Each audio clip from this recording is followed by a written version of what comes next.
Do you want to learn how to start your own homestead for likely less money than you are currently paying in rent? My name is Richard, and I've lived off-grid in southern Arizona on my homestead for over 4 years now. We are going to get into how I bought my land for zero money down with a 0% interest loan. I'm going to give you a couple tips and tricks that we use to purchase our land, including a way to find land that is not even listed for sale. We are going into how to work hard to build your own homestead, to actually make something that is your own, that you can live off of, because the world's getting to be a scary, scary place. Rent is not getting cheaper. Housing is not getting cheaper. Everything is getting less and less affordable. So the only way I see to achieve the American dream these days is to build it yourself. I firmly believe that anybody with the right work ethic can build their own homestead. We have an internet full of resources. It just requires some sacrifices. The quote that I loved when I started building my first tiny house was, "Live the way most people won't for a few years so you can live the rest of your life like most people can't." That is where I am at in my homesteading journey, with a paid off land that is self-sustaining with rainwater collection, solar, and hopefully in the future will be producing its own food as well. Nobody can take that away from me. Our taxes are next to nothing. It is a wonderful way to live so that I can pursue things that I want to pursue instead of working jobs that I have to work just to pay the rent. As a consultant in tiny home construction, I always told people there is a little triangle that you are going to fall somewhere into with any build that you are doing yourself. The 3 points of that triangle are money, time and energy, and knowledge and resources. If you have a lot of money, then you don't need a lot of time and resources or knowledge. You can just buy the thing new and call it done. If you don't have a lot of money, you're going to be needing more time and energy and more knowledge and resources to be successful in your build. I'm here to help provide the knowledge and resources, and I hope that you have the time to do so. In our situation, I was able to purchase our land with zero money down and a 0% interest rate for 1 year. And that took a little bit of creative financing. My land is 24 acres and I paid $23,000 for it. As I mentioned before, there was no road to get here, there's no well, there's no anything. This was pre-COVID, and so the land prices have gone up significantly, but I believe this strategy could still work. As I was looking online in our local area, there was still land opportunities for $2,000 an acre, something along those lines. In Cochise County, where we are, you only need 4 acres to be able to homestead on. Tax, title, fees, all the stuff out the door, you're probably looking at $10,000 to $12,000. That is accessible for a lot of people, especially if you consider the average rent rate right now is $1,500 a month.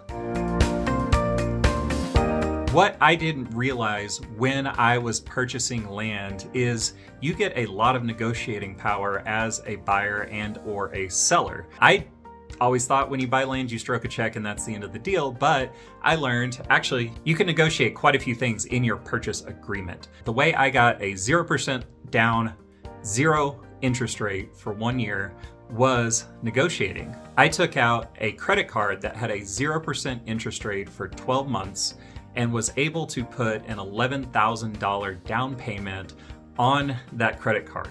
I negotiated with the seller that I would do an $11,000 down payment, and then I would pay him $1,000 a month for 12 months at 0% interest rate.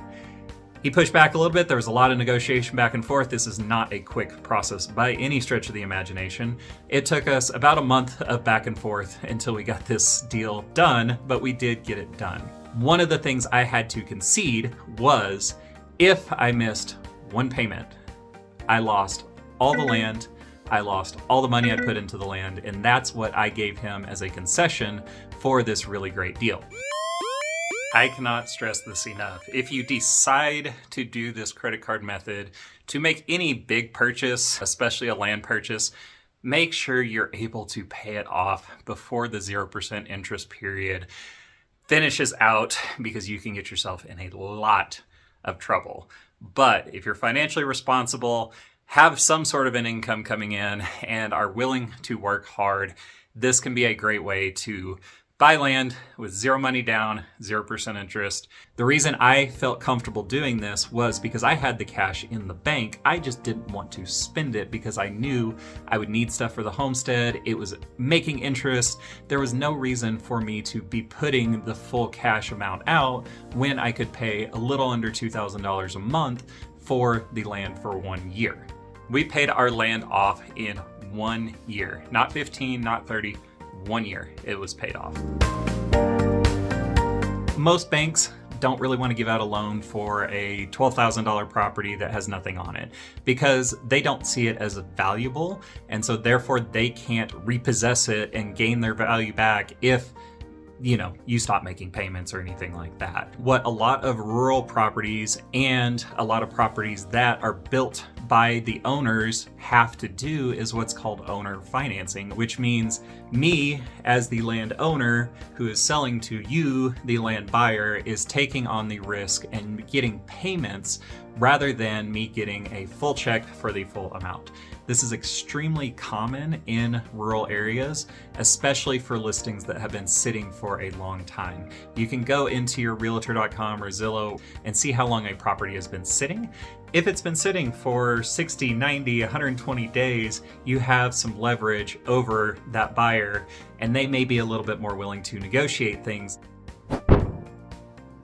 One thing on the property that I purchased that I never heard anybody do is actually split the land up. So the owner of this property had 40 acres. I could not afford, nor did I want or need 40 acres. So we actually split the lot into a 24-acre property and a 16-acre property. He held onto the 16-acre property, and I just purchased the 24. If you can't afford a 40-acre lot, a 100-acre lot, but you see these properties listed and they have been sitting for a while because nobody wants to buy them, maybe reach out to the owner and say, hey, I'm not interested in 40, but would you sell 10? I could do 20,000 for 10 acres.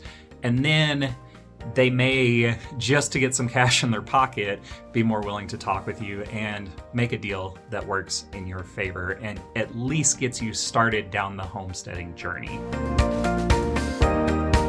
The third tip I have for you guys on how to find land cheap and probably in an area nicer than what you're expecting is through cold calls. This is actually how we purchased our land. If you're looking on the MLS and the normal sites, those houses or those properties are already listed, which means you have a lot of competition. In a lot of rural areas, there are lots that are available that no one's lived on, that was donated to them or that was given away in a will, or that they have just honestly completely forgotten that they owned, that are available potentially for purchase. So this is how we purchased our land. I was looking on Zillow, found a property that I really loved, went out there, called the realtor to make a cash offer on it, and it had sold full price in 3 days. Everything around us tends to sell really, really quickly if it is a desirable piece of land. So what I ended up doing was using a website called reonomy.com and looked and was able to find the name, sometimes the address, sometimes the phone number, sometimes the email address of people that had purchased lots and owned lots in the area that I wanted to be. I would send them a message or give them a call and say, hey, I'm interested in buying land. Would you be interested in splitting off 5, 10, 20 of your acres? I looked on Google Maps, I drove by there, saw that it wasn't used, would love to make a deal. If you're interested, please give me a call, that kind of stuff. Probably did at least 100 of those and probably got like 7 or 8 responses that said no, probably 90 responses that just never heard from anybody. But the nice thing was we had the one guy that was like, hey, yeah, let's talk, let's make a deal. So that is how I purchased my land. Cold calling and persistence can be a really, really nice way to get land that is not currently on the MLS that people may have just forgotten about that they own or never had an intention to move on to. If you guys enjoy this type of content, be sure to hit that subscribe button. Be sure to comment and let me know which of these tips was most helpful for you and which of these tips you would like me to do a more in-depth explainer video on. In the next couple weeks and months, we are going to be going through how to get your shelter set up for inexpensively, food inexpensively, water inexpensively, because again, my firm belief is that the homesteading journey is the new American dream, and it's the only way forward to actually live a sustainable life with the way things have been going in this country for many, many years. So I want to give you guys all the tools and all the power and all the confidence in the world to be able to go out, take control of your financial life, and start building something for yourself. If you're interested in more homesteading content and more educational stuff and just seeing what we're building out here, because we got a lot of cool builds that are going for pretty cheap, I've got a few videos linked up for you right now. Go check those out. Thank you guys for watching. Thank you guys for being on this journey with me. I am so excited to bring you guys more educational content over the next coming weeks and months and years, and helping you build your sustainable life. With that, go check out the videos, go build something cool.